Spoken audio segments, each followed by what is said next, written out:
तो hello students, welcome to Parcham classes. Mission SSC CGL 2026 के तहत हमने एक सीरीज चलाई है। उस सीरीज के अंदर मैथ्स के जितने भी इंपॉर्टेंट चैप्टर और इंपॉर्टेंट कंसेप्ट है वो हम कवर कर रहे हैं। लेकिन इस बार हमारा जो मेन फोकस रहने वाला है वो रहने वाला है टाइम सेविंग के ऊपर। और टाइम सेव करना है तो आप जानते हो दो चीजों का आना बहुत जरूरी है, एक तो कैलकुलेशन और दूसरा शॉर्ट ट्रिक्स। क्योंकि एसएससी ने भी अब सेक्शनल टाइमिंग कर दी है। 15 मिनट हमको दिए हैं, उस 15 मिनट के अंदर 25 क्वेश्चन मैक्सिमम हमको सॉल्व करने हैं। और वो अगर सॉल्व करने हैं तो आप समझिए एग्जामिनर का भी जो अब एग्जाम में क्वेश्चन डालने का पैटर्न होगा वो थोड़ा सा चेंज हो जाएगा। वो इस तरीके के क्वेश्चन डालेगा जिसको हम जल्दी से जल्दी सॉल्व कर सकते हैं। अब एग्जामिनर चेक करेगा कि हमको पता है कि उस क्वेश्चन को किस तरीके से जल्दी सॉल्व किया जा सकता है। उसी अकॉर्डिंग जो है वो फिर कट ऑफ आएगी और हम टायर 2 के लिए क्वालिफाई हो पाएंगे। तो हमारा फोकस आज से कंसेप्ट समझाना तो है ही है, लेकिन साथ साथ में किस तरीके से टाइम हम बचा सकते हैं उसके ऊपर भी रहने वाला है। इस सीरीज के तहत दो चैप्टर ऑलरेडी हम अपलोड कर चुके हैं, जिसमें एक चैप्टर हमारा सिंपलीफिकेशन का था और दूसरा चैप्टर हमारा अलजेब्रा का था। और आज जो चैप्टर हम करने वाले हैं वो है नंबर सिस्टम। ये तीन चैप्टर सिंपलीफिकेशन, अलजेब्रा और नंबर सिस्टम इतने इंपॉर्टेंट चैप्टर हैं एसएससी के लिए कि इसमें से कम 9 या 10 क्वेश्चन एग्जाम में पूछ लिए जाते हैं। किस चैप्टर से कितने क्वेश्चन आते हैं उनकी वेटेज अलग अलग हो सकती है, लेकिन ओवरऑल तीनों को मिला दिया जाए तो बहुत इंपॉर्टेंट तीनों चैप्टर हमारे लिए बन जाते हैं। क्योंकि एग्जामिनर इन तीनों चैप्टर को अलग अलग करके नहीं देखता है, वो नंबर सिस्टम, सिंपलीफिकेशन और अलजेब्रा को एक चैप्टर मान के चलता है और इसी में से मिलाकर क्वेश्चन हमको एग्जाम में डाल देता है। नंबर सिस्टम चैप्टर के अंदर भी बहुत सी ऐसी इंपॉर्टेंट टाइप्स है जो एग्जाम में पूछ ली जाती हैं। हर एक टाइप इंपॉर्टेंट है, मतलब अलग अलग शिफ्ट होती हैं और हर शिफ्ट में आपको इसकी टाइप्स मिल ही जाएंगी। तो जितनी भी टाइप्स आज हम कवर करने वाले हैं वो सारी टाइप्स आप ध्यान से समझिएगा। मैं आपको उसके शॉर्ट ट्रिक्स भी बताता जाऊंगा और उनकी इंपॉर्टेंस भी बताता जाऊंगा। चलिए शुरुआत करते हैं। सबसे पहले नंबर सिस्टम में हम करने क्या वाले हैं, तो आज के इस सेशन के अंदर ये 5 चीजें हम कवर करेंगे। सबसे पहले स्मॉलेस्ट एंड ग्रेटेस्ट फ्रैक्शन ढूंढना। बहुत क्वेश्चन आता है, बहुत बार आपने देखा होगा, स्पेशली टायर 1 के अंदर तो क्वेश्चन पूछा ही जाता है। कुछ 4-5 फ्रैक्शंस हमको दी जाती हैं, पूछा जाता है इसमें से सबसे बड़ी कौन सी है, सबसे छोटी कौन सी है, इनको असेंडिंग डिसेंडिंग ऑर्डर में लगाओ। तो वो सारी टाइप्स इसके अंदर हम कवर करेंगे। डिविजिबिलिटी रूल के ऊपर क्वेश्चन बनते हैं, यूनिट डिजिट के ऊपर क्वेश्चन बनते हैं, रिमाइंडर फाइंड करने के ऊपर क्वेश्चन बनते हैं। और पांचवी टाइप है हमारी नंबर ऑफ डिवाइजर्स की, नंबर ऑफ डिवाइजर्स ढूंढो वो क्या है। ठीक है, चलिए शुरुआत करते हैं हमारी फर्स्ट टाइप से, स्मॉलेस्ट और ग्रेटेस्ट फ्रैक्शन। अलग अलग टाइप, इसके अंदर जितने भी अलग अलग क्वेश्चन बन सकते हैं वो सारे मैं आपके साथ डिस्कस करने वाला हूं। इसमें सबसे पहली टाइप हमारी आ जाती है सेम न्यूमिनेटर वाली। कि क्वेश्चंस ऐसे आते हैं कि उसमें फ्रैक्शन दी होती है जिसमें न्यूमिनेटर सेम होता है। न्यूमिनेटर मतलब ऊपर वाले नंबर जो होते हैं वो सेम होते हैं। एग्जांपल लेते हैं फिर समझते हैं। जैसे ये एग्जांपल हमको दी गई है, इसमें हमको पूछा गया है identify the smallest fraction from the following option. हमको सबसे छोटी फ्रैक्शन बतानी है। अगर यहां पर अगर आप ध्यान दोगे तो आपको दिखाई देगा कि जो न्यूमिनेटर है वो हर एक फ्रैक्शन का सेम है। हर एक फ्रैक्शन का जो न्यूमिनेटर है वो सेम है। जब हर एक फ्रैक्शन का न्यूमिनेटर सेम होगा तो फिर हमको सॉल्व करने की जरूरत नहीं होती। हम सीधा देखकर बता सकते हैं कि हमारे इस क्वेश्चन का आंसर क्या होगा। अब वो कैसे बता सकते हैं, थोड़ा सा मैं आपको समझा दूं। अगर 1/2 और 1/3 मुझे पता है इन दोनों के न्यूमिनेटर सेम है, दोनों में से बड़ी फ्रैक्शन कौन सी है, तो कौन सी बड़ी फ्रैक्शन होगी। पॉइंट में इसको कन्वर्ट करोगे तो 0.50 बनता है और 0.33 बनता है। तो बड़ी वाली वैल्यू कौन सी है, ये वाली। यहां से हमको क्या समझ में आया, जब न्यूमिनेटर सेम होते हैं तो जिसका डिनोमिनेटर छोटा होगा उसकी वैल्यू क्या आएगी, बड़ी आएगी। और जिसका डिनोमिनेटर बड़ा होगा उसकी वैल्यू क्या आएगी, छोटी आएगी। बस कभी भी आपने क्वेश्चन के अंदर ये देख लिया कि हर एक फ्रैक्शन के न्यूमिनेटर जो हैं वो सेम है, तो हम सीधा ये देखेंगे किसका न्यूमिनेटर बड़ा है। जिसका न्यूमिनेटर सबसे बड़ा होगा, ये डिनोमिनेटर सॉरी, जिसका डिनोमिनेटर सबसे बड़ा होगा वो हमारी सबसे छोटी फ्रैक्शन होगी। तो ये होगी हमारी स्मॉलेस्ट फ्रैक्शन। और जिसका डिनोमिनेटर सबसे छोटा होगा, सबसे छोटा किसका, इसका, तो ये हमारी होगी लार्जेस्ट फ्रैक्शन, ये सबसे बड़ी फ्रैक्शन होगी। कई बार हमको बोल दिया जाता है इनको असेंडिंग ऑर्डर में लगाओ, डिसेंडिंग ऑर्डर में लगाओ। तो अगर हमको असेंडिंग छोटे से बड़े पे लगाना है, सबसे पहले छोटी फ्रैक्शन को पिक करेंगे, 13/20/3। फिर उसके बाद इस तरीके का एरो लगेगा। छोटी फ्रैक्शन ढूंढ रहे हैं तो फिर ये एरो इधर होगा, क्योंकि हमको पता है जिस तरफ फेस खुला होता है वो फ्रैक्शन बड़ी होती है। इससे बड़ी फ्रैक्शन कौन सी है? जो इससे छोटा होगा डिनोमिनेटर 19 वाला, 13/19। उससे छोटी कौन सी है? उससे छोटी 17 वाली, 13/17। ठीक है, उससे बड़ी कौन सी है? 13/15। ठीक है, तो इस तरीके का ये ऑर्डर हो जाएगा। जिसका डिनोमिनेटर सबसे बड़ा वो सबसे छोटी फ्रैक्शन, उसके बाद 23 के बाद जो छोटा डिनोमिनेटर आता है वो 19 आता है। इसका मतलब इससे बड़ी फ्रैक्शन ये वाली होगी, इससे बड़ी फ्रैक्शन ये वाली होगी, और जिसका डिनोमिनेटर सबसे छोटा है वो फ्रैक्शन सबसे बड़ी होगी।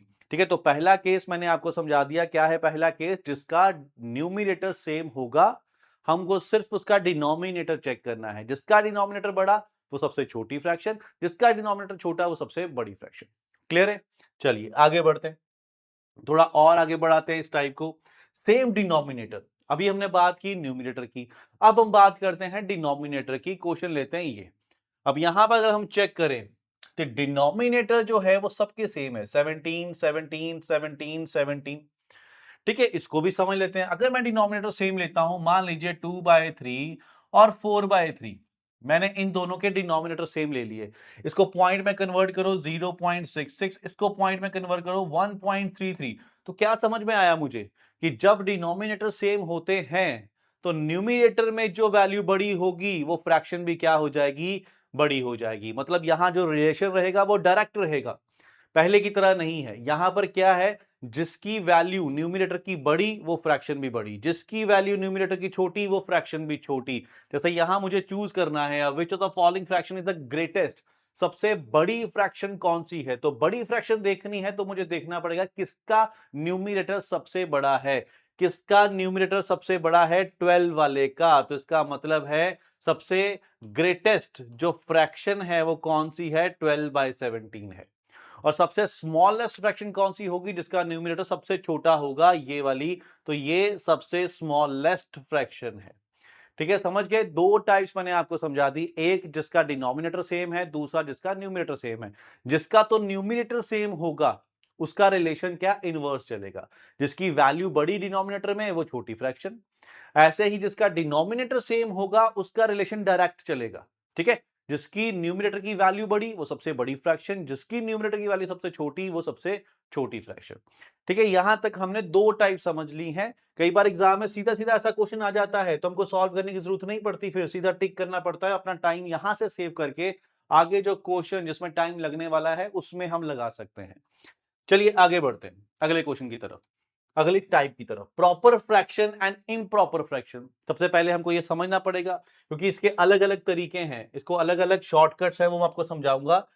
प्रॉपर फ्रैक्शन कौन सी होती है? प्रॉपर फ्रैक्शन और इम्प्रॉपर फ्रैक्शन। तो प्रॉपर फ्रैक्शन जैसे मैं आपको दे दूं 1/2 4/3, मुझे इसमें से पिक करना है कौन सी प्रॉपर है कौन सी इम्प्रॉपर है। तो मैं आपको बताऊं ये जो फ्रैक्शन है ये प्रॉपर है और ये जो फ्रैक्शन है ये इम्प्रॉपर है। ठीक है, कैसे पता चलेगा? सिंपल सी चीज है। प्रॉपर फ्रैक्शन के अंदर जिसका न्यूमिनेटर छोटा होगा डिनोमिनेटर से, जिसका न्यूमिनेटर डिनोमिनेटर से छोटा होगा वो उसको हम प्रॉपर फ्रैक्शन कहते हैं। ये भी कह सकते हो जिसकी वैल्यू जो है वो लेस देन 1 हो, एक से कम हो। जैसे इसको पॉइंट में कन्वर्ट करोगे तो 0.50 आएगा। तो 1 से कम अगर वैल्यू होगी तो उसको हम प्रॉपर फ्रैक्शन कहते हैं, या फिर जिसका न्यूमिनेटर डिनोमिनेटर से छोटा होगा वो प्रॉपर फ्रैक्शन होती है। इम्प्रॉपर फ्रैक्शन में हमको साफ दिखाई दे रहा है जिसका न्यूमिनेटर जो है वो बड़ा होगा किससे? उसके डिनोमिनेटर से। जब न्यूमिनेटर डिनोमिनेटर से बड़ा हो जाएगा तो उसको हम क्या बोलेंगे? Improper fraction. या फिर हम ये कह सकते हैं जिसकी वैल्यू मोर देन क्या आएगी? 1 से बड़ी आएगी, एक से ज्यादा। इसको पॉइंट में कन्वर्ट करोगे तो 1 से बड़ा ही आएगा, 1.33। तो उसको हम इम्प्रॉपर फ्रैक्शन कह देते हैं। शुरुआत हम करते हैं प्रॉपर फ्रैक्शन से। प्रॉपर फ्रैक्शन को समझने की कोशिश करते हैं कि प्रॉपर फ्रैक्शन के जो क्वेश्चंस होते हैं उसमें क्या शॉर्टकट हम लगा सकते हैं। तो ये रहा सबसे पहला क्वेश्चन। इस क्वेश्चन में हमको बोला गया find the smallest fraction among the given option. सबसे छोटी फ्रैक्शन हमको ढूंढनी है।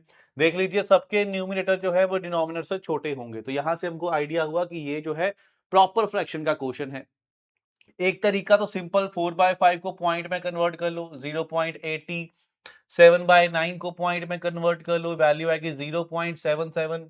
उसके बाद हमारा वैल्यू आई 11/14 को पॉइंट में कन्वर्ट कर लो, 0.110 बनाइए तो ये हमारा जाएगा 6, 7, 8, 8 के साथ जाएगा, 8 के साथ नहीं जाएगा, 7 के साथ।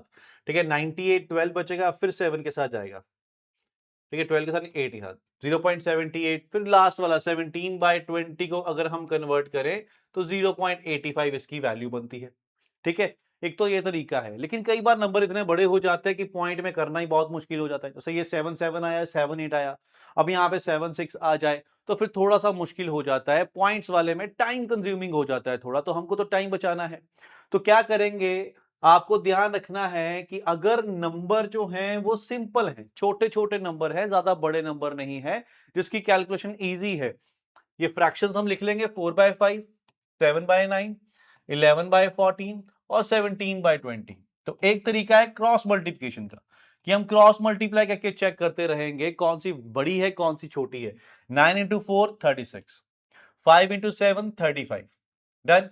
मुझे कौन सी फ्रैक्शन चाहिए, क्वेश्चन में पढ़ो, मुझे कौन सी फ्रैक्शन चाहिए, स्मॉलेस्ट।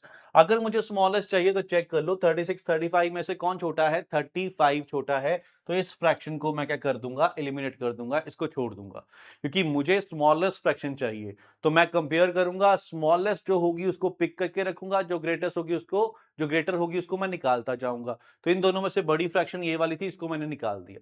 इन दोनों को भी कंपेयर कर लो, इसको इससे मल्टीप्लाई करेंगे 220 आने वाला है, और इसको इससे मल्टीप्लाई करोगे 14 7 98 बच गए 9, 238 आने वाला है। मुझे कौन सी फ्रैक्शन चाहिए, स्मॉलेस्ट चाहिए। 238 बड़ा है तो इसको हम छोड़ देंगे। बची ये दो फ्रैक्शंस, इन दोनों को क्रॉस मल्टीप्लाई कर लो, 14 इंटू 7 तो ये 98 आया, 9 इंटू 11 99। स्मॉलेस्ट कौन सी है, 98, तो इसको छोड़ दूंगा। मेरे इस क्वेश्चन का आंसर क्या हो जाएगा, 7/9 हो जाएगा। बी ऑप्शन मेरा इसका करेक्ट आंसर है। ठीक है, समझ गए। आपको ये चीजें थोड़ी अंडरस्टैंड करनी पड़ेंगी, क्वेश्चन देखकर आपको आइडिया लगाना पड़ेगा मैंने किस वे से जाना है। पॉइंट वाला तो हम नहीं लगाने वाले, पॉइंट वाले से तो वैल्यू टाइम जो है वो कंज्यूम होगा ही होगा। हम देखेंगे क्रॉस मल्टीप्लिकेशन। अगर नंबर छोटे छोटे हैं तो क्रॉस मल्टीप्लिकेशन आसान मेथड है, तो उसको लगाकर मैं चेक कर लूंगा कौन सा स्मॉलेस्ट है, कौन सा ग्रेटेस्ट है। कई बार फ्रैक्शन थोड़ी बड़ी हो जाती है, तो इसलिए एक मेथड मैं और समझा देता हूं। और कई बार ऐसा भी हो जाता है कि स्मॉलेस्ट ग्रेटेस्ट की जगह पर हमसे पूछ दिया जाता है कि इनको असेंडिंग और डिसेंडिंग में लगाओ। तो जब असेंडिंग और डिसेंडिंग में लगाना होता है तब थोड़ी सी मुश्किल आ जाती है इस क्रॉस मल्टीप्लिकेशन मेथड में। अगर तो आपको ढूंढना है कौन सी फ्रैक्शन सबसे बड़ी है, कौन सी फ्रैक्शन सबसे छोटी है, फिर तो ये मेथड बेस्ट है छोटी फ्रैक्शंस के लिए। लेकिन अगर आपको असेंडिंग में लगाना है, डिसेंडिंग में लगाना है, तो फिर थोड़ी सी मुश्किल आ जाती है। तो वो मेथड समझना बहुत ज्यादा जरूरी हो जाता है, जो मैं अब आपको समझाने वाला हूं। 4/5, 7/9, 11/14 और 7/20। आपने क्या करना है, इनका निकालना है आपस में डिफरेंस। इन दोनों का आपस में डिफरेंस क्या है, 1 का। इसका आपस में डिफरेंस क्या है, 2 का। इसका आपस में डिफरेंस क्या है, 3 का। इसका आपस में डिफरेंस क्या है, 3 का। ठीक है, मुझे इनका डिफरेंस जो है वो सेम करना है। डिफरेंस मैंने सेम बनाना है। कैसे बनाऊंगा डिफरेंस सेम, 1 2 3 3, तो मैं इन जो नंबर्स अलग अलग हैं इनका एलसीएम ले लूंगा। तो एलसीएम मेरा आया 6। इसका मतलब इन सबको मैंने 6 बनाना है।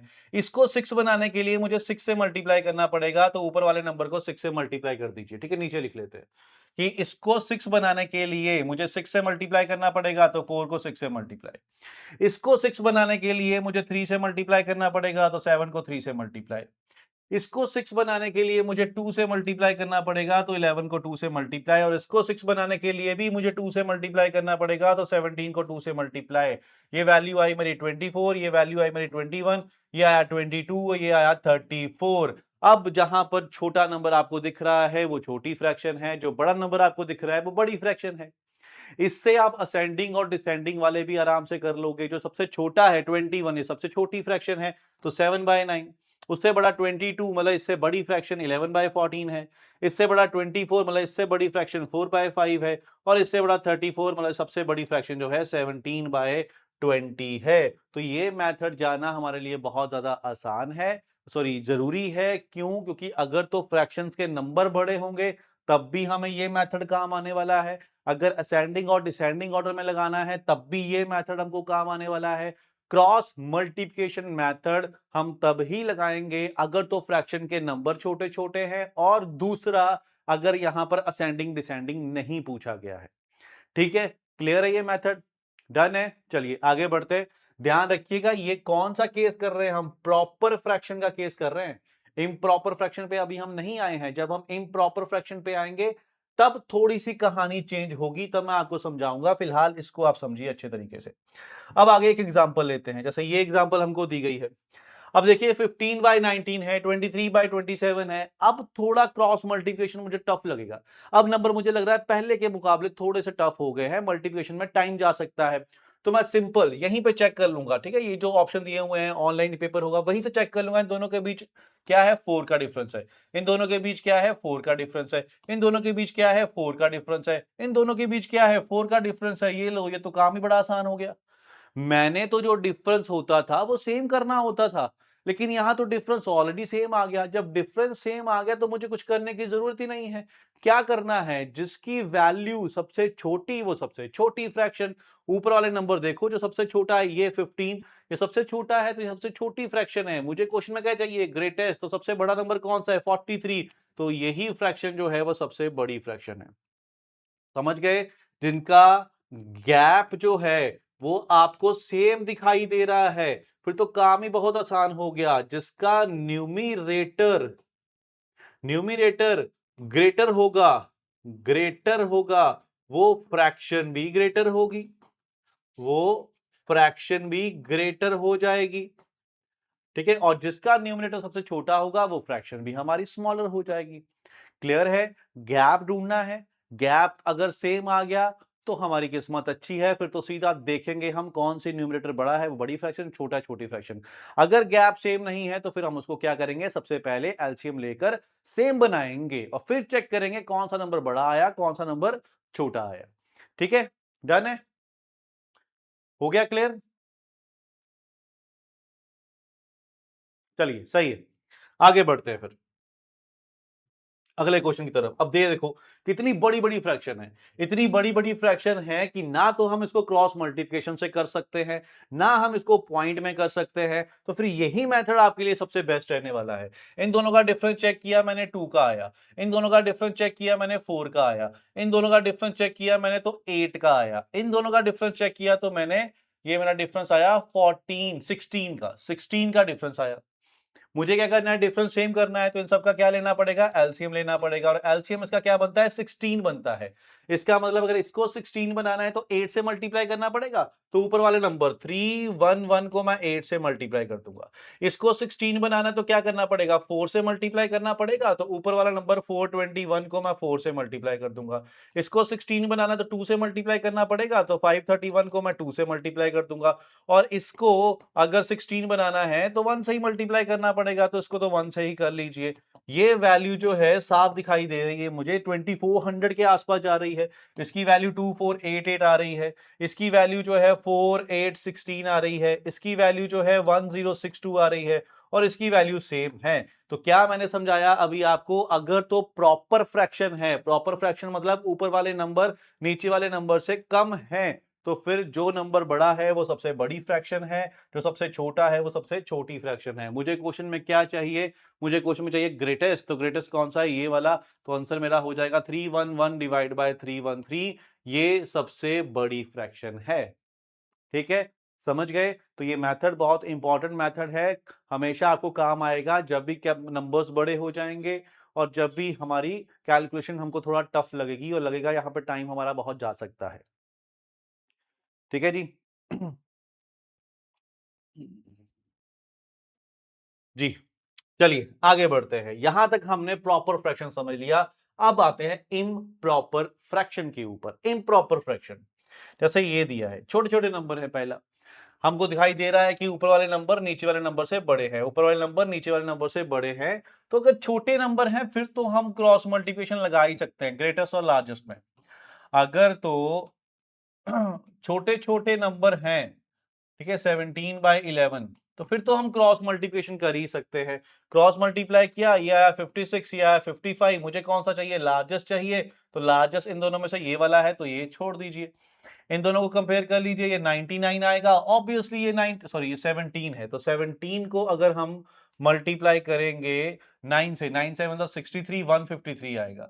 इसको करेंगे 44, 154 आएगा। दोनों में से बड़ा कौन सा है? 154, तो ये छोड़ देंगे। अब ये दोनों बचे 8/5 और 14/9। इन दोनों को क्रॉस मल्टीप्लाई कर लीजिए, ये हमारा 70 आएगा और ये हमारा 72 आएगा। हमको कौन सा चाहिए? बड़ा वाला चाहिए, तो 72 बड़ा, ये छोड़ देंगे। आंसर हमारा क्या हो जाएगा? 8/9 हो जाएगा। 8/9, 8/5, 8/5 हो जाएगा। ठीक है, 8/5, क्योंकि 8/9 मैंने लिखा तो मेरे को दिखा तो प्रॉपर फ्रैक्शन लिख दी मैंने, क्वेश्चन तो इम्प्रॉपर फ्रैक्शन का था, तो 8/5 वाली सबसे बड़ी फ्रैक्शन हो जाएगी। ठीक है, नंबर छोटे छोटे हैं तो क्रॉस मल्टीप्लिकेशन लगा लेंगे। कब लगाएंगे? जब लार्जेस्ट और स्मॉलेस्ट हमको ढूंढना होगा। लेकिन असेंडिंग लगाना है, डिसेंडिंग लगाना है, तो फिर कौन सा मेथड काम आएगा? गैप वाला मेथड काम आएगा। तो इन दोनों का डिफरेंस देखो कितना है, डिफरेंस है 3 का। इन दोनों का डिफरेंस कितना है? डिफरेंस है हमारा 4 का। इन दोनों का डिफरेंस कितना है? डिफरेंस है 5 का। इन दोनों का डिफरेंस कितना है? डिफरेंस है 6 का। तो डिफरेंस सेम करते हैं, 3, 4, 5, 6। इनका मैं एलसीएम लेता हूं तो एलसीएम आई थिंक इसका 60 ही बनेगा, 60 से छोटा नहीं बन सकता। 60 जो है वो इसका हो जाएगा एलसीएम। एलसीएम को फिर 8 से, मतलब इसको अगर 60 बनाना है तो 20 से मल्टीप्लाई करना पड़ेगा, तो 8 इंटू 20, ठीक है, 160 आ जाएगा। इसको 60 बनाना है तो 15 से मल्टीप्लाई करना पड़ेगा, तो 11 इंटू 15, वैल्यू 165 आ जाएगी। इसको अगर हम बनाना है 60 तो 12 से मल्टीप्लाई करना पड़ेगा, तो 14 इंटू 12, वैल्यू हमारी आ जाएगी 168। इसको 60 बनाना 10 से मल्टीप्लाई करना पड़ेगा, तो 17 इंटू 10, तो 170। तो सबसे बड़ी फ्रैक्शन कौन सी है? चेक कर लीजिए। अब आपको देखने से लग रहा है ये सबसे बड़ा नंबर है, लेकिन हम तो निकाल के देख चुके हैं ना सबसे बड़ी फ्रैक्शन कौन सी है? 8/5। इसका मतलब आंसर तो ये होना चाहिए था। तो यहां से कहानी क्या समझ में आई? मुझे समझ में ये आई कि इस केस के अंदर थोड़ा उल्टा चलता है। जो सबसे छोटा नंबर होगा वो सबसे बड़ी फ्रैक्शन होगी, ग्रेटेस्ट फ्रैक्शन। ठीक है, अब दिमाग में कैसे रखना है? तो इसके नाम से दिमाग में रखना है। जब भी आपको इम्प्रॉपर फ्रैक्शन दिखेगी, इम्प्रॉपर, प्रॉपर नहीं है, प्रॉपर नहीं है, तो इसका मतलब क्या होगा? वो सीधा सीधा नहीं चलेगा, उल्टा चलेगा। जो सबसे छोटा नंबर होगा वो सबसे बड़ी फ्रैक्शन होगी, जो सबसे बड़ा नंबर होगा वो सबसे छोटी फ्रैक्शन होगी। इस तरीके से हम इसको दिमाग में रख लेंगे। ठीक है, इसलिए मैंने कहा था आपको कि इम्प्रॉपर फ्रैक्शन के अंदर कहानी थोड़ी सी चेंज हो जाएगी, बाकी सारा काम वही है, कंसेप्ट वही है, मेथड वही है, लेकिन जब आंसर टिक करने का टाइम आएगा तब हमको ध्यान देना है। इम्प्रॉपर फ्रैक्शन के अंदर हम टिक करेंगे, अगर बड़ा नंबर चाहिए तो छोटे वाले नंबर को टिक करेंगे, छोटा नंबर चाहिए तो बड़े वाले नंबर को टिक करेंगे। ठीक है, ये थोड़ी सी चीजें हैं जो आपको दिमाग में रखनी है अपने। ओके, चलिए आगे बढ़ते हैं, चेक करते हैं क्वेश्चन। ये देखिए क्वेश्चन, क्योंकि ये मेथड के बिना कैसे निकालेंगे ऐसे क्वेश्चन? पॉसिबल ही नहीं है, बहुत मुश्किल काम है। क्रॉस मल्टीप्लिकेशन भी मुश्किल है, पॉइंट्स में करना भी मुश्किल है, तो ये मेथड हमको आना ही चाहिए। इनका डिफरेंस हमने देखा 4 का डिफरेंस आया, इनका हमने डिफरेंस देखा 6 का डिफरेंस आया, इनका डिफरेंस देखा 10 का डिफरेंस आया, इनका डिफरेंस देखा हमने तो ये डिफरेंस हमारा आया 4 और 1, 14 का डिफरेंस आया। ठीक है, अब यहां पर काम आ गया हमारा एलसीएम का। अगर हम एलसीएम देखें तो एलसीएम हमारा क्या आता है? तो 4, 6, 10, 14, तो एलसीएम यहां पर इसका तो बनेगा 30 नहीं 16, तो 60 और 14, 60 और 14 का एलसीएम जो है वो हमारा क्या हो जाएगा? 2 से कैंसिल होगा, ये 30 और 7, 420, 420, 420 ये हमारा हो जाएगा एलसीएम। और जब एलसीएम ऐसा आया है तो पता है थोड़ा सा काम तो बढ़ने ही वाला है, थोड़ी सी मुश्किल तो आएगी। अब 420 बनाना है इसको, ठीक है, अगर इसको मैं 420 बनाना है तो मुझे 130 से मल्टीप्लाई करना पड़ेगा, तो 455 मल्टीप्लाई 130। ठीक है, फिलहाल लिख लेते हैं, बाकी सोच के देखेंगे, फिर क्या पता हमको सीधा सीधा कुछ दिखाई दे जाए। तो 311 को किससे मल्टीप्लाई करेंगे? 420 बनाना तो 70 से मल्टीप्लाई करना पड़ेगा। 221, 420 बनाना है तो 42 से मल्टीप्लाई करना पड़ेगा। उसके बाद 135, 420 बनाना है तो 30 से मल्टीप्लाई करना पड़ेगा। क्या बिना मल्टीप्लाई करे मुझे समझ में आ रहा है कि सबसे कौन सी फ्रैक्शन लोएस्ट फ्रैक्शन? तो दिखाई तो दे रहा है यार, ये दोनों नंबर इतने बड़े बड़े हैं, दोनों को मल्टीप्लाई करूंगा तो ऑब्वियसली क्या होगा? ऑब्वियसली ये नंबर सबसे बड़ा आएगा, और जो नंबर सबसे बड़ा आएगा वही छोटी फ्रैक्शन होगी इम्प्रॉपर के केस में। तो हमारा आंसर क्या हो जाएगा? फर्स्ट वाला ही हो जाएगा। तो जरूरत नहीं पड़ेगी मल्टीप्लाई करने की, थोड़ा डाटा देखकर ही हमको समझ में आ जाता है कि ये नंबर जो है सबसे बड़ा ही आने वाला है। 455 को 130 से मल्टीप्लाई करने वाला हूं, मतलब इस साइड भी नंबर सबसे बड़ा है, इस साइड भी नंबर सबसे बड़ा है। तो फिर आंसर मेरा यही आने वाला है, सबसे छोटी फ्रैक्शन यही आने वाली है। ठीक है जी, डन है। चलिए आगे बढ़ते हैं।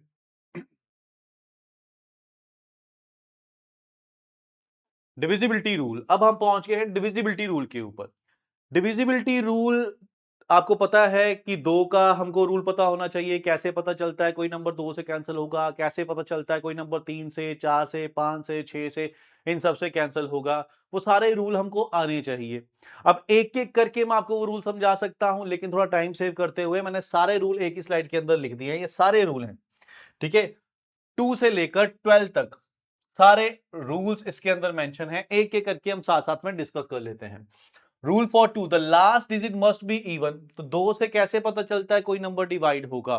तो जो भी नंबर इवन होगा, जिसके लास्ट में 0, 2, 4, 6, 8 आएगा, वो नंबर 2 से कैंसिल होना ही होना है। फॉर एग्जाम्पल 4, 6, 8, 9, 2, मुझे चेक करना है क्या ये नंबर 2 से कैंसिल हो जाएगा। तो मैं इसका सिर्फ आखिरी वाला चेक करूंगा कि आखिरी वाला 2 से कैंसिल होता है। तो अगर आखिरी वाला होता है तो पूरा नंबर भी कैंसिल होगा फिर। ठीक है, ये हमारा 2 का रूल है। इस रूल के ऊपर क्वेश्चन बनेंगे, क्वेश्चन करेंगे हम दो तीन अच्छे अच्छे, ठीक है, लेकिन उसके लिए रूल पता होना चाहिए।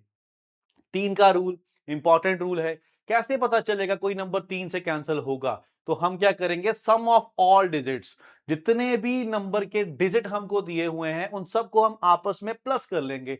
अगर प्लस करके वो 3 से कैंसिल हो गया तो ये पूरा नंबर भी हमारा 3 से कैंसिल होगा।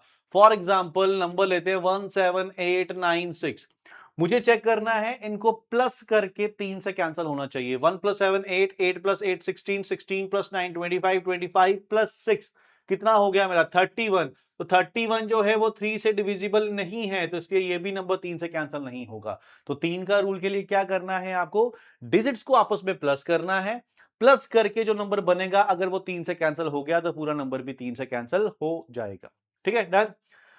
4 का रूल है लास्ट 2 डिजिट, अगर आखिरी के 2 डिजिट 4 से कैंसिल हो गए तो पूरा नंबर कैंसिल हो जाएगा। जैसे मान लीजिए नंबर है 894748, तो मैं क्या करूंगा, मुझे ये चेक करना है क्या ये नंबर 4 से कैंसिल होगा।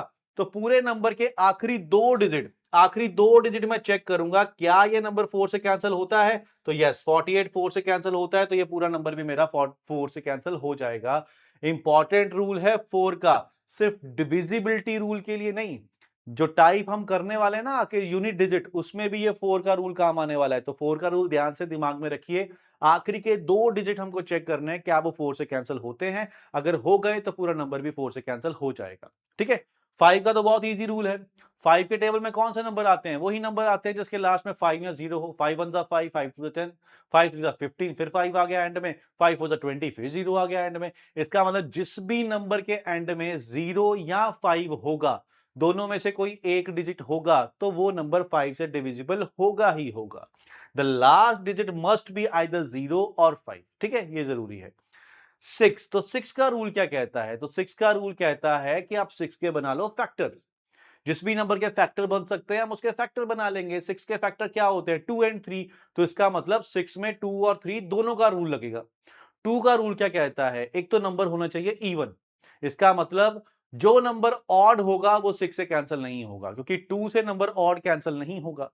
दूसरी कंडीशन 3 का रूल क्या कहता है, सम ऑफ डिजिट्स, अगर डिजिट के सम 3 से कैंसिल हो गए तो पूरा नंबर भी हमारा 3 से कैंसिल हो जाएगा। चेक करते हैं, कोई भी नंबर ले लेते हैं, मान लीजिए 578961।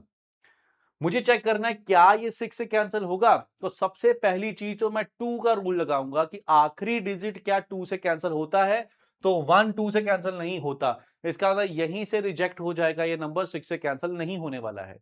मान लीजिए इसको चेंज करके मैं 2 कर देता हूं, 6 2 कर देता हूं। अब ये 2 से डिवाइड हो गया, मतलब फर्स्ट कंडीशन जो है सेटिस्फाइड हो गई। दूसरी कंडीशन अब 3 से, क्या ये 3 से कैंसिल होगा। तो 3 का रूल सम ऑफ डिजिट्स, 5 7 12, 12 8 20, 20 9 29, 6 25, 25 तो 37। तो 37 जो है वो 3 से डिवाइड नहीं होता है, तो इसलिए ये नंबर 6 से नहीं कैंसिल होगा। समझ गए 6 का रूल। कोई भी आपको ऐसा नंबर दिखा जिसके फैक्टर्स बन सकते हैं तो उसके फैक्टर बना लीजिए, और फैक्टर ऐसे बनाइए जिसके रूल आपको आते हैं। 6 के फैक्टर बनेंगे 2 एंड 3, तो इसका मतलब 2 का भी और 3 का भी, दोनों का रूल यहां अप्लाई होना चाहिए। ओके, चलिए आगे बढ़ते हैं। 7 का रूल इतना ज्यादा इंपॉर्टेंट नहीं है, फिर भी जान लेते हैं क्योंकि इसके ऊपर क्वेश्चन नहीं बनते, क्योंकि ये बेतुका सा रूल बनाया हुआ है। मैं आपको समझाता हूं, फिर आपको बताता हूं क्यों मैं ऐसा कह रहा हूं। देखिए, डबल द लास्ट डिजिट को डबल कीजिए and subtract it from the remaining digit, और जो रिमेनिंग डिजिट बच गए हैं उसमें से माइनस कीजिए, फिर चेक कर लीजिए क्या रिजल्ट जो है वो मल्टीपल ऑफ 7 आता है या 0 आता है। जैसे एग्जाम्पल 7 8 9 3 6, ये उसने बोला आखिरी वाले को डबल करो, तो 6 का डबल करो 12। इस 12 को जो बचे हुए डिजिट्स हैं 7 8 9 3, इसमें से माइनस करो। माइनस करने के बाद जो वैल्यू आती है उसको चेक करो क्या ये 7 से डिवाइड होगा। अरे भाई, इतना चेक करने से अच्छा मैं पूरे नंबर को ना चेक कर लूं, पहले मैं डबल करूं, फिर मैं माइनस करूं, माइनस करने के बाद फिर 7 से डिवाइड करके चेक करूं, उससे अच्छा पूरा नंबर ही चेक कर लेता हूं। तो इसे 7 का रूल हमको दिमाग में नहीं रखना है। 7 और 13 का सेम रूल होता है, तो हम उसको दिमाग में नहीं रखने वाले। ठीक है, क्लियर है। चलो, 8 का रूल इंपॉर्टेंट है। 4 का रूल क्या कहता है, आखिरी 2 डिजिट, तो 8 का रूल कहता है आखिरी 3 डिजिट, कि आखिरी के 3 डिजिट अगर 8 से कैंसिल हो गए पूरा नंबर भी कैंसिल होगा। जैसे 5 1 6 5 1 2, पूरे नंबर को चेक करने की जरूरत नहीं है, आखिरी 3 नंबर को चेक कीजिए क्या ये 8 से डिवाइड होगा, तो यस 8 का क्यूब 512 होता है। तो अगर ये 8 से कैंसिल होगा तो पूरा नंबर भी 8 से कैंसिल हो जाएगा। 9 का बड़ा इंपॉर्टेंट रूल है। 9 का और 3 का सेम रूल है। 3 का रूल होता है सम ऑफ डिजिट्स, ऐसे 9 का रूल भी सम ऑफ डिजिट्स होता है।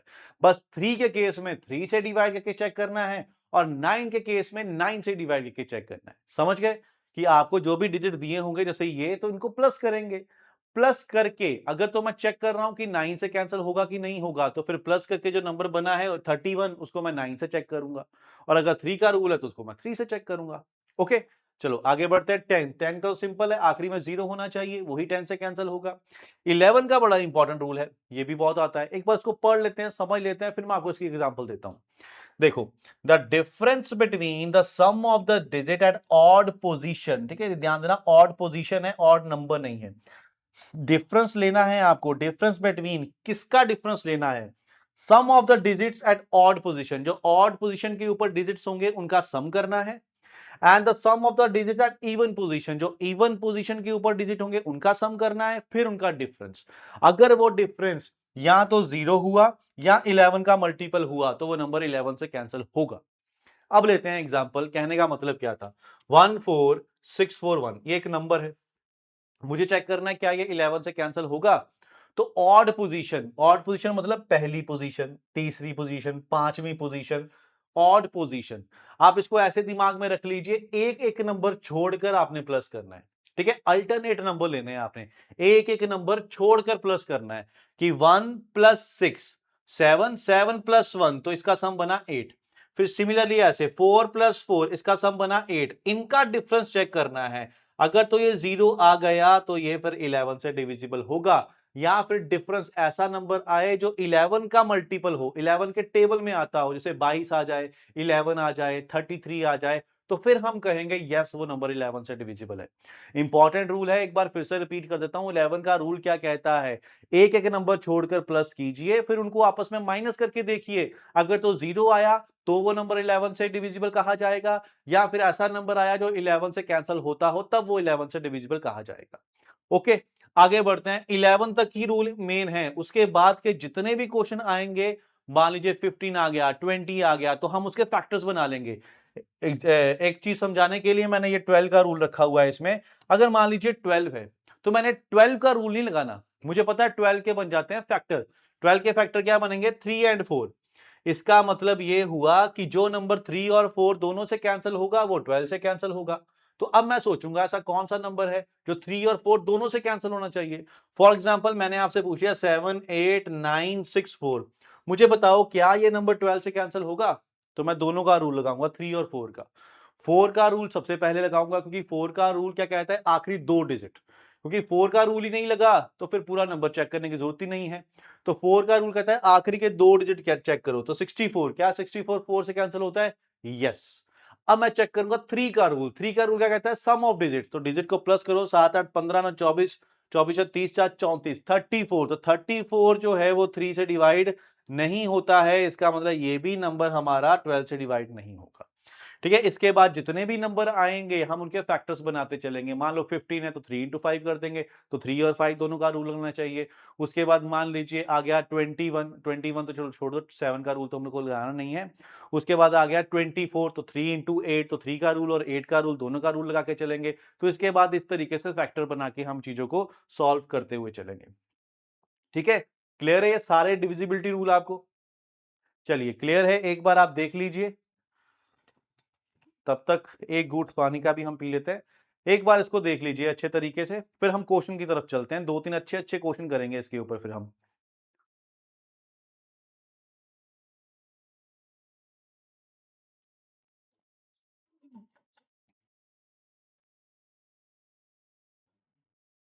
डन? चलिए आगे बढ़ते हैं। क्वेश्चन की तरफ आते हैं। ये रहा हमारा पहला क्वेश्चन। देखो क्वेश्चन में क्या कह रहा है, इफ द 9 डिजिट नंबर, ये 9 डिजिट का नंबर है, इज कंप्लीटली डिविजिबल बाय 11, ये 11 से पूरी तरीके से डिवाइड होता है, तो what is the value of x? तो एक्स की वैल्यू पता करो। अब हमें पता होना चाहिए कि 11 का रूल क्या कहता है। तो 11 का रूल कहता है एक एक नंबर छोड़कर प्लस कीजिए, और इनका डिफरेंस अगर 11 से डिवाइड हो गया तो पूरा नंबर भी हो जाएगा। एक एक नंबर छोड़कर 7 प्लस 5 12, 12 प्लस 3 15, 15 प्लस 7 22, 22 प्लस 2 तो 24, इनका सम बना 24। 8 प्लस एक्स, एक्स की वैल्यू भी पता नहीं, आगे बढ़ते हैं। 8 प्लस 6 14, 14 प्लस 8 22, तो 22 और ये वाला प्लस एक्स। ठीक है, अब मुझे चेक करना है इन दोनों का जो डिफरेंस है वो क्या होना चाहिए, या तो 0 होना चाहिए या 11 का मल्टीपल होना चाहिए। और मुझे पता है 11 का मल्टीपल तो नहीं आने वाला, क्योंकि x की जो वैल्यू है वो सिंगल डिजिट नंबर ही रखूंगा, डबल डिजिट तो मैं रख नहीं सकता। तो इसलिए x को क्या रखूं कि ये 24 है, तो मुझे पता है 22 में अगर 2 प्लस कर दूं तो 24 ये भी बन जाएगा। फिर 24 और 24 माइनस करके क्या आ जाएगा, 0 आ जाएगा। तो इट मीन x की वैल्यू जो है वो क्या हो जाएगी मेरी, 2 हो जाएगी। सेकंड ऑप्शन जो है मेरे इस क्वेश्चन का आंसर हो जाएगा। ठीक है, समझ गए? डन है जी। चलिए आगे बढ़ते। नेक्स्ट क्वेश्चन, अगला क्वेश्चन है, if the number 517x324 is completely divisible by 3, अगर ये पूरा नंबर 3 से डिवाइड हो जाता है, what is the sum of all possible value of x? X की जितनी भी पॉसिबल वैल्यूज बन सकती हैं उन सब का सम बता दो, प्लस करके बता दो क्या बनता है। चलो 3 से पूछा है तो 3 का रूल लगाना पड़ेगा। 3 का रूल क्या है, सम ऑफ डिजिट्स। तो डिजिट को सम करते हैं, 517x324, तो प्लस करते पहले 5 1 6, 6 7 13, 13 और 3 16, 16 तो 18, 18 4 22, और 22 में हमने अब ये x प्लस करना है सो दैट ये 3 से डिवाइड हो जाए। अब मुझे सोचना है x की वैल्यू क्या हो सकती है, तो x की वैल्यू 1 हो सकती है।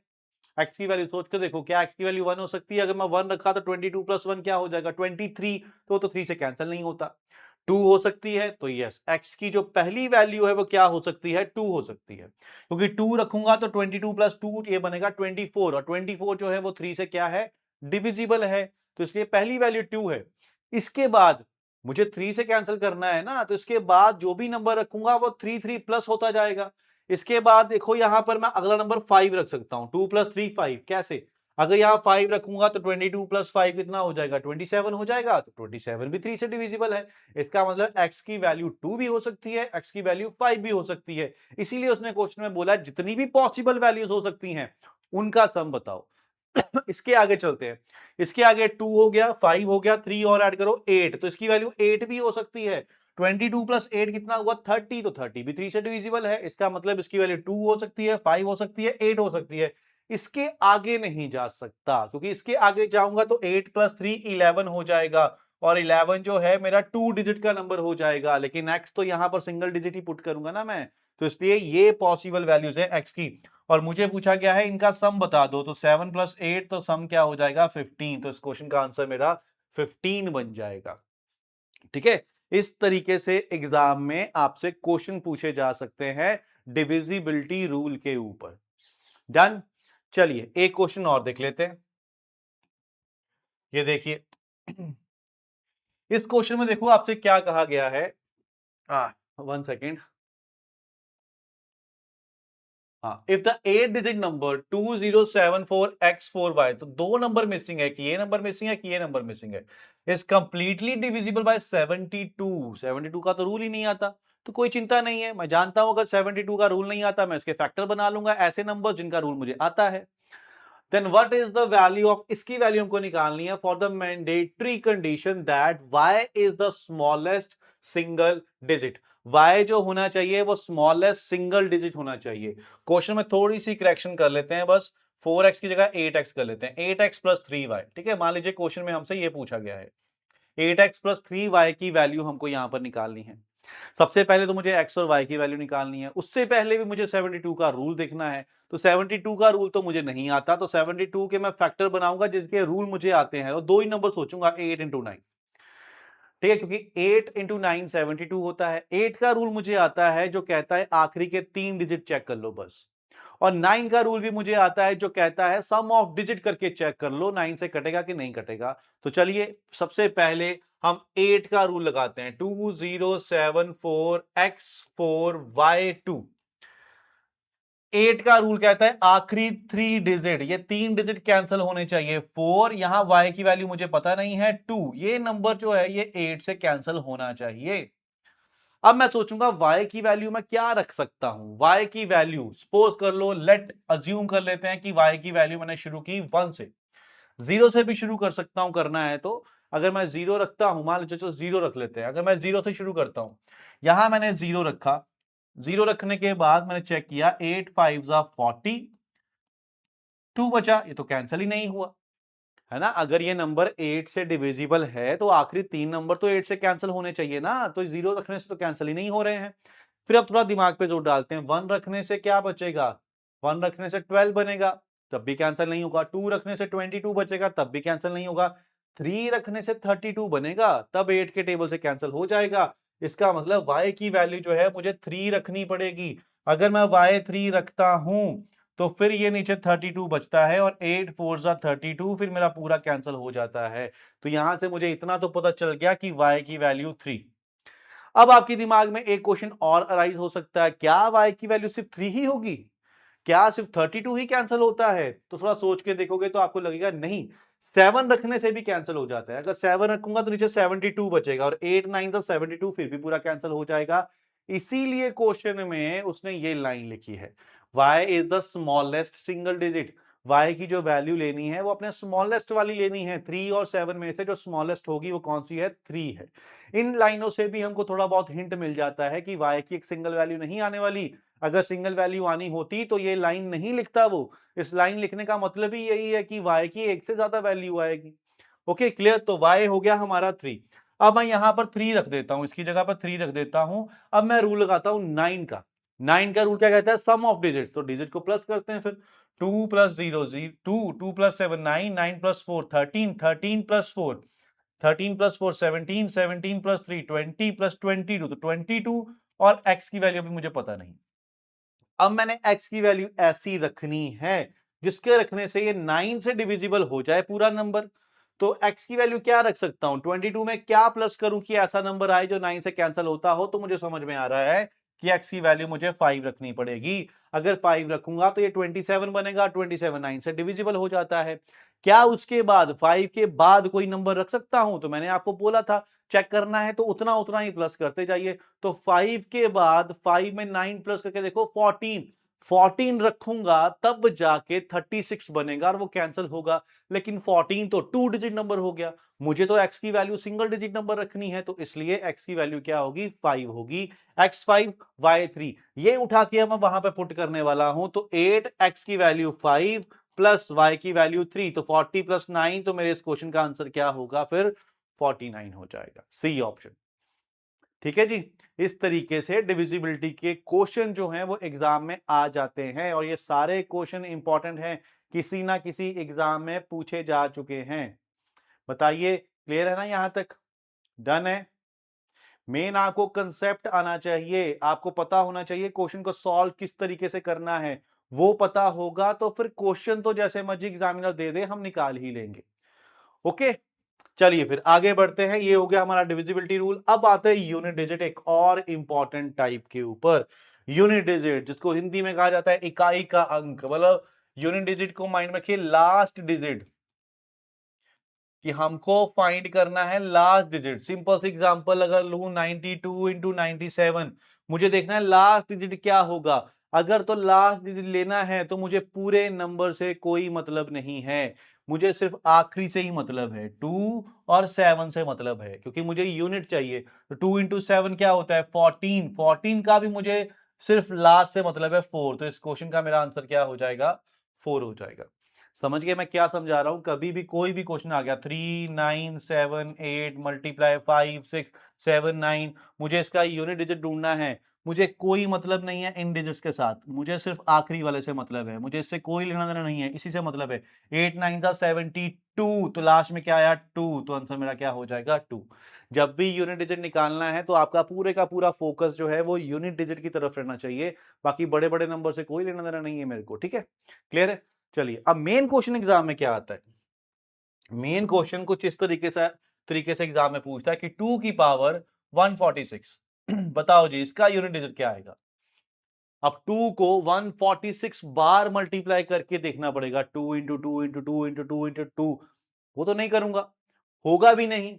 तरीका होगा कुछ ना कुछ तो निकालने का, तो क्या तरीका है वो मैं आपको समझा दूं। आपने क्या करना है, हमेशा जो भी पावर दी हुई है उसको 4 से ही डिवाइड करना है, हमेशा पावर को हमेशा 4 से डिवाइड करना है, और चेक करना है आपने रिमाइंडर क्या आता है।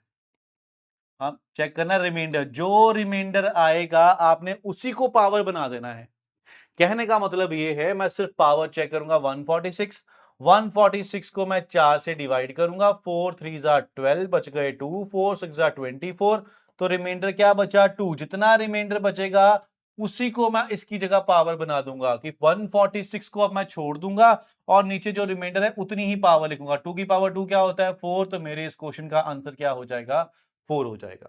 समझ गए? फिर से रिपीट कर देता हूं मैं, जितनी भी आपको पावर दी होगी उस पावर को हमेशा आपने 4 से डिवाइड करना है, और 4 से डिवाइड करके आपने चेक करना है रिमाइंडर क्या आता है, जो रिमाइंडर आएगा उतनी ही आपने पावर लिख देनी है। बस एक छोटी सी चीज आपको दिमाग में रखनी है, यहां मैं लिख देता हूं कि रिमाइंडर और पावर, कि अगर तो रिमाइंडर 1 बचता है तो पावर भी 1 लिखेंगे, रिमाइंडर 1 आया तो यहां 1 लिख देंगे। रिमाइंडर 2 बचता है तो पावर भी 2 लिख देंगे। रिमाइंडर 3 बचता है तो पावर भी 3 लिख देंगे। लेकिन अगर रिमाइंडर 0 बचेगा, ऐसा भी तो हो सकता है कि जो पावर है वो पूरी की पूरी 4 से डिवाइड हो जाए। अगर पूरी डिवाइड हो गई तो फिर तो रिमाइंडर 0 आएगा, और जब भी रिमाइंडर 0 आएगा तब आपने पावर 4 लिखनी है, फिर 0 नहीं लिखना है। ठीक है, बस ये एक चीज आपने दिमाग में रखनी है। 1 रिमाइंडर तो पावर भी 1, 2 रिमाइंडर तो पावर भी 2, 3 रिमाइंडर तो पावर भी 3, लेकिन रिमाइंडर अगर 0 आया तो पावर हमेशा 4 लिखी जाएगी। 4 5 रिमाइंडर तो आ ही नहीं सकते, क्योंकि डिवाइड ही आप 4 से कर रहे हो। तो जब 4 से डिवाइड कर रहे हो तो ऑब्वियसली रिमाइंडर 4 से कम आने वाला है या फिर 0 आने वाला है। 0 के केस में आप पावर लिखोगे 4। ठीक है, क्लियर है, डन है।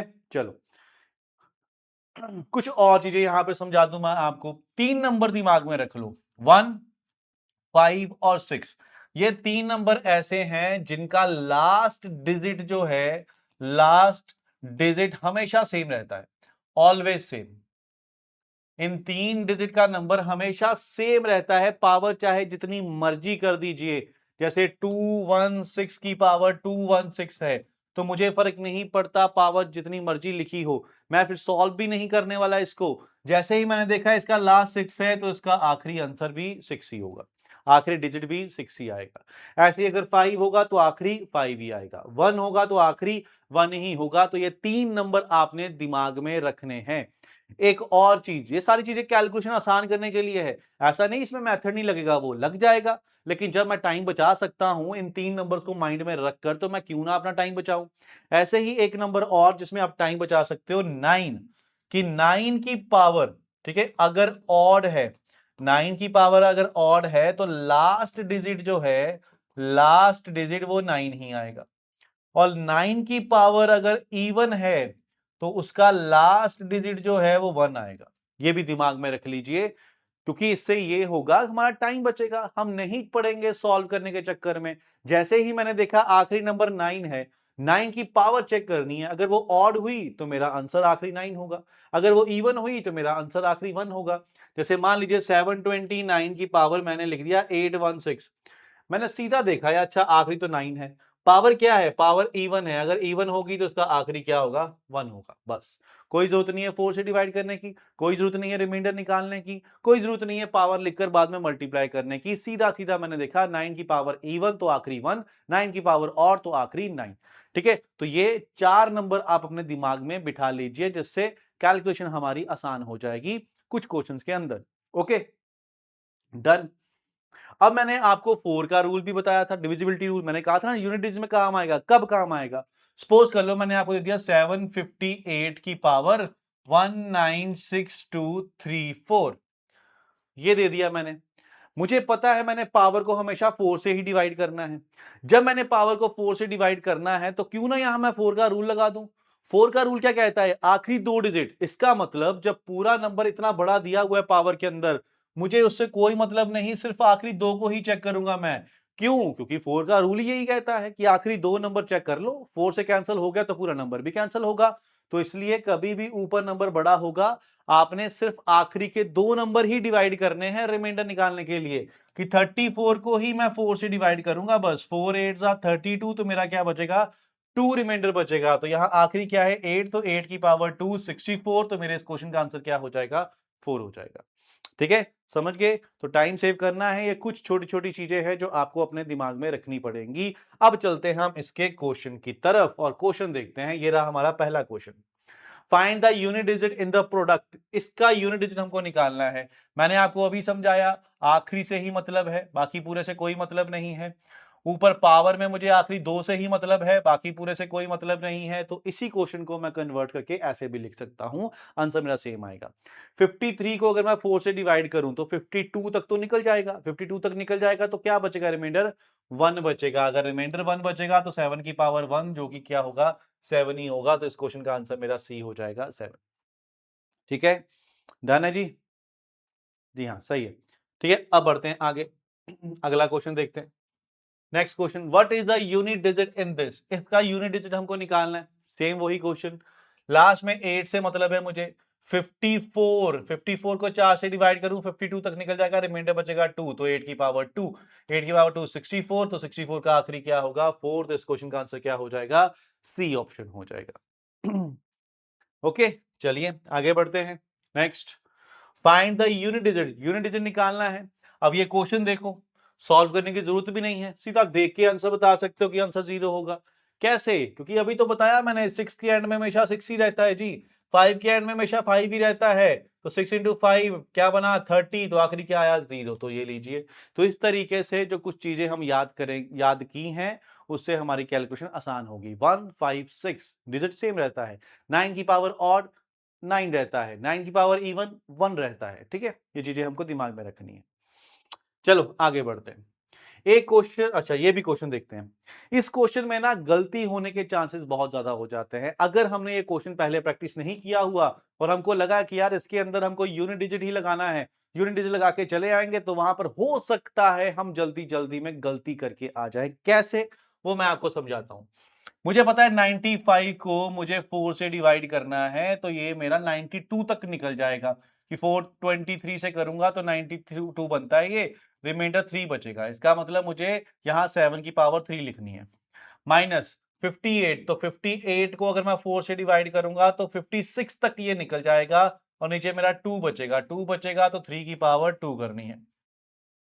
ठीक है, तो 7 क्यूब 343, एंड में 3 आएगा 9। ठीक है, तो लास्ट में क्या बचा, 3 इंटू 9, 3 में से 9 गए तो हम 9 में से 3 माइनस कर देंगे, तो क्या लिखेंगे, 6 लिखेंगे। 6 लिख के हम यहाँ पर ऑप्शन देखेंगे, और ऑप्शन में हमको 6 दिख गया तो फिर हम दोबारा नहीं सोचेंगे, फटाफट 6 पे टिक करेंगे और चले आएंगे, और ये आंसर हमारा गलत हो जाएगा। अब क्यों गलत हो जाएगा ये आंसर हमका हमारा, वो थोड़ा ध्यान से देखिए। 7 का क्यूब 343 हो गया, मैंने उसका आखिरी लिख लिया 3। 9, 3 का स्क्वायर 9 हो गया, लेकिन क्या 7 का क्यूब 3 ही बनता है, 3 तो नहीं बनेगा ना। इसके पीछे कुछ नंबर आने वाले हैं, जो पीछे नंबर आए होंगे वो तो मैंने छोड़ दिए। जब इसके पीछे कुछ नंबर होंगे, नंबर होंगे तो ऑब्वियसली इसी में से ये माइनस होगा।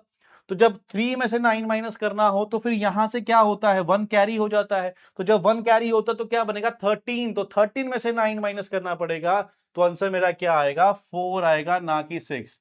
तो आंसर 4 बनेगा। ठीक है, तो ये छोटी छोटी चीजों का ध्यान रखना। माइनस के अंदर हम क्या करते हैं, जल्दी जल्दी में 3 माइनस 9, तो 9 में से 3 माइनस करके 6 पे टिक करके चले आते हैं। वो नहीं करना हमको। हम जानते हैं इसके पीछे भी कुछ नंबर थे, अगर नंबर थे तो वो इसको 1 देगा, 1 देगा तो 13 बनेगा, 13 में से 9 माइनस होगा तो आंसर क्या आएगा हमारा, 4 आएगा। ठीक है, सही है। चलिए आगे बढ़ते हैं। अब आते हैं रिमाइंडर वाली टाइप के ऊपर। ठीक है, रिमाइंडर। अब मुझे रिमाइंडर निकालना है, तो रिमाइंडर निकालना है, एग्जाम में जो क्वेश्चन आते हैं उसी के ऊपर चलते हैं किस तरीके से। ये क्वेश्चन आ गया, 7 की पावर 42 डिवाइड बाय 6, इसका रिमाइंडर क्या होगा। 7 की पावर 42 डिवाइड बाय 6, इसका रिमाइंडर जो है वो क्या आएगा, वो हमको पता करना है। तो इस क्वेश्चन के लिए क्या करना है, थोड़ी बहुत बेसिक सी चीजें मैं आपको समझा देता हूं। जैसे हम जानते हैं 1/6 अगर हो, 1/6 तो रिमाइंडर क्या होगा, अगर ऊपर नंबर छोटा है तो रिमाइंडर वही होता है। ठीक है, डन है। बाकी छोटी छोटी चीजें तो हम जानते हैं कि 7 को 6 से डिवाइड करूंगा, वो तो मुझे पता ही है कि नीचे क्या आएगा, 1 आएगा। लेकिन अगर ऊपर नंबर छोटा है तो रिमाइंडर वही रहेगा। ऊपर नंबर अगर माइनस का है, -1/6, तो फिर रिमाइंडर क्या होगा, तो फिर रिमाइंडर जो है वो आपका क्या होगा, इस 6 में से 1 को माइनस कीजिए तो रिमाइंडर आपका 5 होगा। आप रिमाइंडर -1 भी बोल सकते हो, लेकिन ऑप्शन में आपको -1 नहीं देगा। अगर ऊपर माइनस का है तो 6 में से -1 करोगे तो 5 जो होगा ये रिमाइंडर होगा। ऑप्शन में आपको 5 दिया होगा, ना कि -1। ठीक है, ये चीजें समझ ली। एक चीज और समझ लेते हैं, मान लीजिए 37 इंटू 91 डिवाइड बाय 6, ये करके मुझे ढूंढना है रिमाइंडर क्या आएगा। तो मुझे जरूरत नहीं है मैं इनको मल्टीप्लाई करूं, उसके बाद 6 से डिवाइड करके चेक करूं रिमाइंडर क्या आएगा। एक तरीका और है, मैं अलग अलग भी डिवाइड कर सकता हूं इनको, कि 37 को 6 से डिवाइड किया, 6 6 36, रिमाइंडर क्या आया, 1, तो मैंने वो 1 लिख लिया। ऐसे 91 को मैंने 6 से डिवाइड किया तो 90 तक ये कैंसिल हो जाएगा, रिमाइंडर क्या बचेगा, 1, तो मैंने 1 लिख लिया। बीच में मल्टीप्लाई का साइन है तो मल्टीप्लाई कर दो, प्लस होगा तो प्लस कर देंगे। 1 इंटू 1 तो क्या बना, 1, और नीचे क्या, 6 का 6। तो अभी मैंने बताया ऊपर नंबर छोटा होगा तो रिमाइंडर क्या होगा, वही होगा, 1 होगा। ठीक है, क्लियर है। चलिए अब आते क्वेश्चन के ऊपर। अगर ऐसा क्वेश्चन आ जाए तो हमेशा हमने कोशिश करनी है किसी तरीके से रिमाइंडर 1 बचे। जब भी ऐसा पावर वाला क्वेश्चन आएगा ना, तो हम कोशिश करेंगे किसी भी तरीके से रिमाइंडर 1 बच जाए। अब मैं जानता हूं 7 को 6 से डिवाइड करूंगा तो रिमाइंडर 1 ही बचने वाला है। 6 6 निकल जाएगा, 1 बच जाएगा, तो 1 और ऊपर पावर कितनी है, 42। तो 1 की पावर 42 डिवाइड बाय 6, तो 1 की जितनी मर्जी पावर कर दो वो 1 ही रहता है, तो 1/6 का मतलब इसका आंसर क्या हो जाएगा, 1 हो जाएगा। फिर से रिपीट कर देता हूं, कोशिश हमेशा यही करनी है किसी तरीके से रिमाइंडर 1 बच जाए। ठीक है, 1 बचेगा तो ही हमारा क्वेश्चन सॉल्व हो पाएगा, अदरवाइज ये क्वेश्चन सॉल्व करना फिर थोड़ा मुश्किल हो जाएगा हमारे लिए। ओके, आगे बढ़ते हैं, अगला क्वेश्चन देखते हैं। 7 की पावर 321 डिवाइड बाय 342, 7 की पावर 321 डिवाइड बाय 342। अब देखो, अब कैसे करेंगे इसको, 7 की पावर भी है और रिमाइंडर 1 भी नहीं आ रहा है। तो हमने क्या करना है, कोशिश करनी है 7 की पावर को मैं ओपन करूं, पूरा ओपन नहीं करूं लेकिन वहां तक ओपन करूं जहां तक 342 से डिवाइड करने से रिमाइंडर 1 आ जाए। जब मैं 7 की पावर सॉल्व करूंगा तो थोड़ा सोच के देता हूं, 7 की पावर 1 7 होता है, 7 का स्क्वायर 49 होता है, 7 का क्यूब अगर करूंगा तो 343 होता है, तो 342 से एक ज्यादा है। मतलब ऊपर नंबर जो है या तो एक ज्यादा आए या एक कम आए नीचे वाले से, मतलब या तो ऊपर 343 बनता हो या 341 बनता हो, एक ज्यादा या एक कम बन जाए। तो मुझे पता है 7 का क्यूब, अगर मैं 7 का क्यूब करता हूं तो 343 बन जाएगा। मतलब इसमें से मैंने 3 पावर्स निकालनी है, अगर मैंने 3 निकालनी है तो यहां क्या बचेगा, मतलब इसको किससे मल्टीप्लाई करूं दोबारा, 321 बनेगा, तो डिवाइड कर लीजिए, 3 1 जा 07, तो 107। ठीक है, समझ गए ना, कि इसमें से मैंने एक 3 का फैक्टर निकाल लिया है। जब 3 का फैक्टर निकाल लिया तो पीछे क्या बचेगा, इसको 3 से डिवाइड करके चेक कर लो, 107 बचेगा, और नीचे 342 है। अब मैं जानता हूं 7 का क्यूब होता है 343, तो इसकी जगह मैंने 343 लिख लिया, ऊपर पावर 107 है, नीचे 342 है, और ये हमारा 1 रिमाइंडर देगा, तो 1 की पावर जितनी मर्जी कर दो वो 1 ही रहेगा। तो 1 डिवाइड बाय 342, ऊपर नंबर कम है तो आंसर भी क्या रहेगा, 1 ही रहेगा, तो रिमाइंडर मेरा 1 आ जाएगा। ठीक है, 1 हो जाएगा मेरे इस क्वेश्चन का आंसर। अब आपको लगेगा फिर ऐसे तो हर क्वेश्चन में 1 ही आ रहा है। नहीं, हर क्वेश्चन में 1 नहीं आएगा। मान लीजिए यहाँ 321 की जगह पर मैं 320 कर देता, 321 की जगह मैं 320 कर देता, नीचे सेम रहता 342। मुझे पता है इसको 7 का क्यूब करना ही पड़ेगा। जब मैं 7 का क्यूब कर रहा हूं, थोड़ा ध्यान देना, जब मैं 7 का क्यूब कर रहा हूं, ठीक है, यहां पर कर देता हूं, 7 का क्यूब कर रहा हूं, तो इसी में से 3 निकाला है मैंने। इसको जब मैं 3 से डिवाइड करता हूं, 320 को जब मैं 3 से डिवाइड करता हूं, 3 1 जा 3, 20 बीच में 0 आ गया, 3 6 जा 18, इसका मतलब पूरा कैंसिल ही नहीं हो रहा है। किससे कैंसिल हुआ? 106 से। तो मैंने यहां 106 लिख दिया। 106 से मल्टीप्लाई करके ये 318 बनता है, बनना 320 चाहिए। तो वो दो कहां गए? तो वो दो मुझे साइड पे लिखने पड़ेंगे 7 का स्क्वायर इस तरीके से करके। समझे कि मुझे पता है कि मैंने 7 का क्यूब तो बनाना ही बनाना है। वो क्यूब कहां से आएगा? यहां से आएगा। अगर मैंने यहां से निकाल लिया क्यूब तो यहां क्या बचेगा? 106 बचेगा, क्योंकि एग्जैक्टली 3 से ये कैंसिल नहीं होता है। तो ये 318 बना। जो 2 बच गया उसको साइड पे लिख दिया मैंने। क्यों? क्योंकि जब बेस सेम होता है तो पावर प्लस हो जाती है मल्टीप्लाई के साइन में। नीचे हमारा क्या आएगा? 342 आ जाएगा। अब ये तो बन गया 343। सिमिलरली ऐसे ही 343 बनेगा, ये तो 1 ही रिमाइंडर देगा, तो ये तो 1 दे देगा। ये 7 का स्क्वायर 49 बनेगा, नीचे 342 आएगा, तो ये 49 डिवाइड बाय 342 आएगा। तो ऊपर नंबर कौन सा है? 49। तो फिर मेरे इस क्वेश्चन का आंसर 1 नहीं रहेगा, तब हमारा आंसर 49 हो जाएगा। ओके, समझ गए? डन है। चलिए, कई बार क्या होता है, ऐसे भी आ जाता है, ये भी समझ लेते हैं। 6 की पावर 42 डिवाइडेड बाय 7। ठीक है, अब मैंने चेक किया ऊपर जो नंबर है इससे एक कम है। अगर एक कम है तो रिमाइंडर -1 आएगा। अगर एक ज्यादा है तो रिमाइंडर 1 आएगा, लेकिन एक कम है तो रिमाइंडर -1 आएगा। -1 की पावर 42 डिवाइड बाय 7। अब जब -1 आएगा तब आपको ध्यान रखना पड़ेगा पावर क्या है, क्योंकि -1 की पावर अगर इवन होगी तो ये प्लस का 1 बन जाएगा, और -1 की पावर अगर ऑड होगी तो ये माइनस का 1 ही रहेगा। तो माइनस वाले केस में पावर की तरफ जरूर ध्यान रखना। अगर ये इवन है तो ये प्लस का 1 बन जाएगा और आंसर मेरा क्या हो जाएगा? 1 हो जाएगा। लेकिन अगर ये ऑड है, मान लीजिए 41 है, तो फिर ये -1 बनेगा, और जब ये -1 बनेगा तो आंसर मेरा 7 - 1 फिर क्या हो जाएगा? 6 हो जाएगा।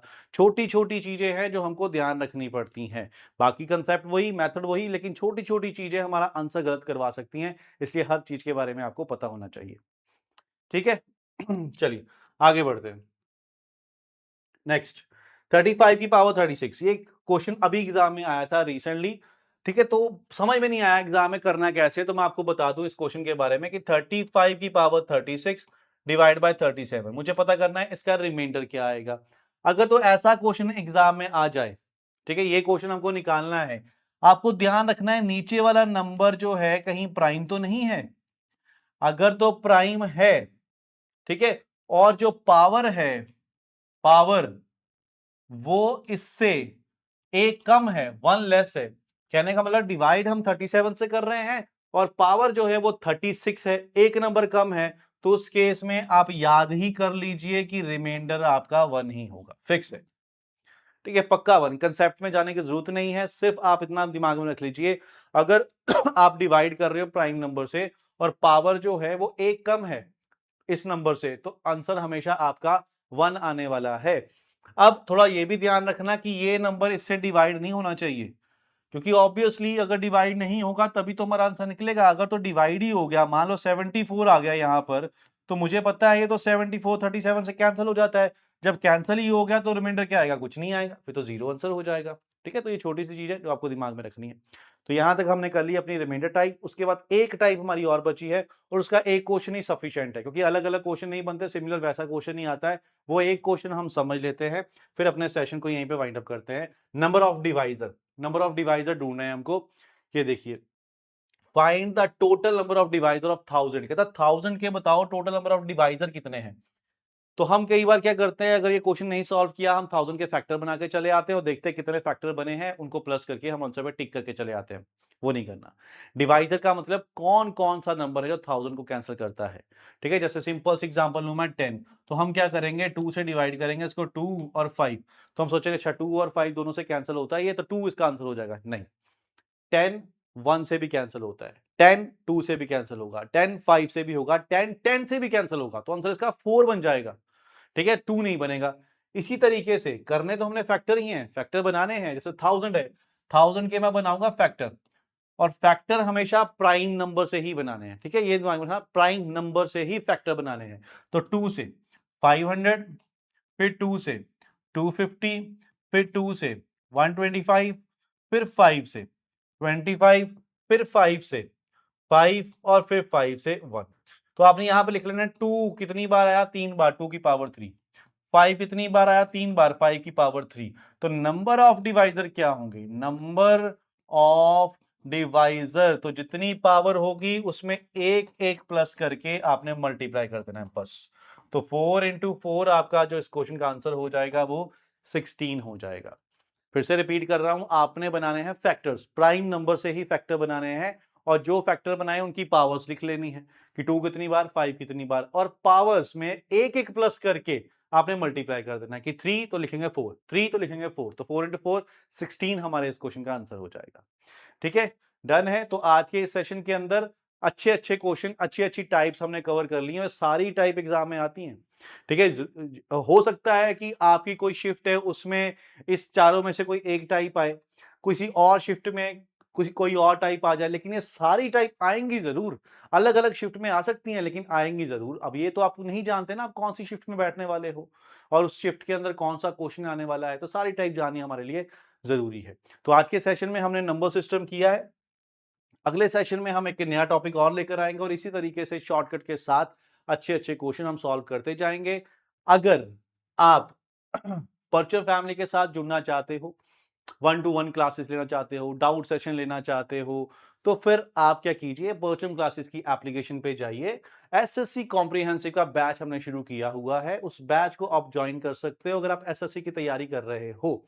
ठीक है, इसके अंदर आपको सारी चीजें कवर करवा दी जाएंगी, GK, static GK, current affair, हर एक चीज इसके अंदर कवर की जाएगी। इंग्लिश आप देख सकते हो, यहाँ पे सब लिखा है, general awareness, mathematics, English, reasoning, computer, ये सारा कवर किया जाएगा। वैसे बेसिकली 5 मंथ प्रोग्राम है, लेकिन एग्जाम को ध्यान में रखते हुए जो हमको लग रहा है सितंबर मिड तक होगा, हम इसको थोड़ा सा एक्सेलरेट करके सितंबर तक इसका सिलेबस ऑलमोस्ट डन करवा देंगे। इसके अंदर आपको लाइव क्लासेस मिल जाएंगी, रिकॉर्डेड बैचेस मिल जाएंगे।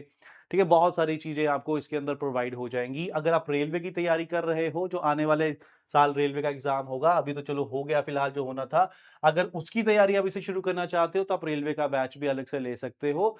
इसके अंदर भी सेम उसी तरीके से चलेगा, और सबसे बड़ी चीज मैं आपको बता दूं, दोनों बैच का एक सबसे बड़ा बेनिफिट वो है लाइफ टाइम वैलिडिटी।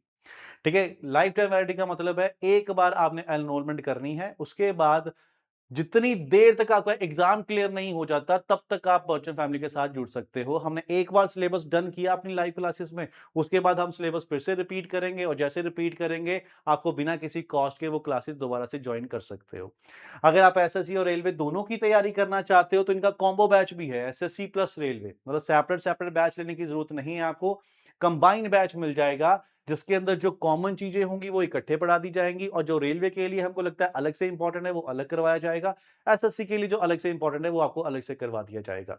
ठीक है, करना क्या है आपको, SSC general awareness, general awareness मतलब कुछ बच्चे हैं जिनको लगता है यार मैथ्स और रीजनिंग की तैयारी मेरी बहुत अच्छी है, मैं सिर्फ प्रैक्टिस ही करना चाहता हूं, मुझे जनरल अवेयरनेस की तैयारी करनी है, तो हमने सेपरेट जनरल अवेयरनेस का बैच भी रखा हुआ है।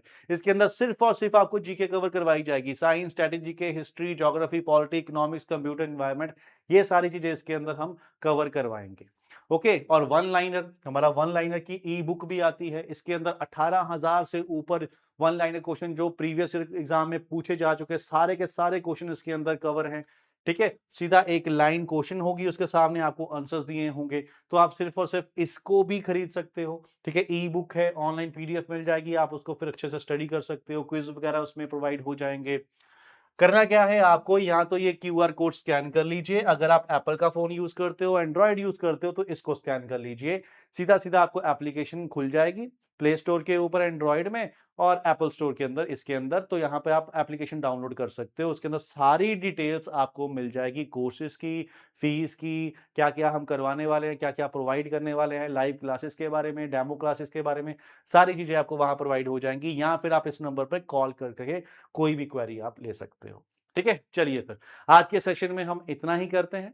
आप सबको ऑल द बेस्ट, जिस भी एग्जाम की आप तैयारी कर रहे हैं। अगले सेशन में आपसे मुलाकात करते हैं।